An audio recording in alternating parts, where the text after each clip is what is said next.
बातमी एकनाथ खडसे यांच्या संदर्भात एकनाथ खडसे भाजपात जातील अशी गेल्या अनेक दिवसांपासून चर्चा होती। मात्र एकनाथ खडसे यांनी या संदर्भात आता वक्तव्य केलंय।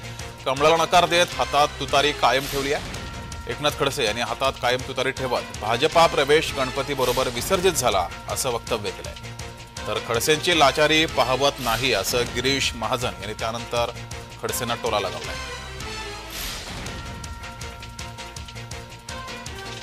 आता गणपती विसर्जनानंतर माझा प्रवेश होईल असं देवेंद्रजींनी सांगितलं होतं, परंतु माझ्या दृष्टीने आता भारतीय जनता पार्टीमधला प्रवेश हा आधीच विसर्जित झालेला आहे। गणेश विसर्जनाच्या बरोबरीला विसर्जित झालेला आहे।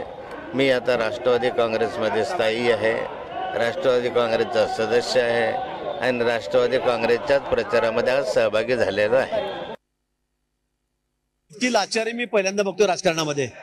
अनेकदा स्वतःला मोठा समजणाऱ्या नेत्याची लाचारी ही इतकी झालेली आहे। तर तुमच्या समोरच ते मला त्यांना सांगतायत, बाईट देत आहेत की मी त्यांना विनंती केली, मी त्यांना गेलो पण ते मला घेतच नाही, मी तिथे फोटोही काढले, माझा प्रवेशही झाला पण ते मला येऊ देत नाही। म्हणजे किती लाजिरवाणा हा विषय असेल मला वाटतं, आणि मला त्याची कीव यायला लागलेली आता कारण